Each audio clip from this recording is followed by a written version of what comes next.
Курбандык чалуу бул айбанды союп, анын этин бышырып, чампайтып курсакты тойгозуп алып, анан калган этин муздаткычка бекем бекитип коюу эмес, урматтуу мусулман бир тууганым.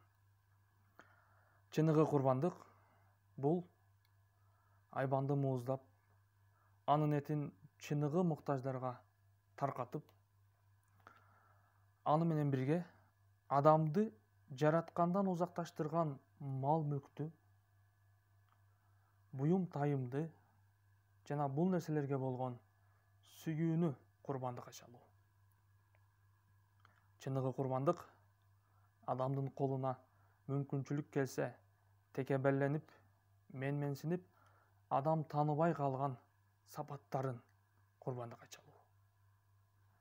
Чыныгы курбандык адамды адамдык үчүн сыйлабай, адамдын унаасы болгондугу үчүн, адамдын кызматы болгондугу үчүн, адамдын мансабы болгондугу үчүн сыйлаган эки жүздүүлүктү курбандыкка чалуу.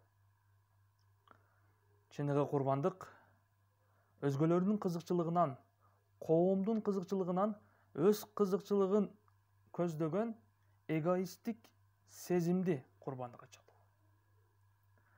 Чыныгы курбандык адамды күн сайын адам болуп жашоодон алаксыткан айбандык каалоолорду курбандыкка чалуу. Чыныгы курбандык эгоисттик, текеберлик, сараңдык, айтор адамды жараткандан узакташтырган ушул сыяктуу бир канча жаман сапаттардан арылып, ушул сапаттарды курбандыкка чалуусу чыныгы курбанчылык.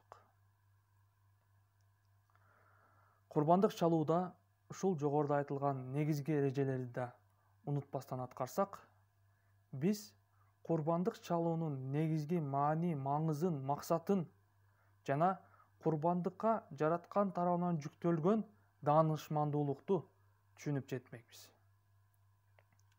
Көңүл бурганыңыздар үчүн чоң рахмат. Курбан айт майрамыңыздар маарек болсун, урматтуу мусулман бир тууганым.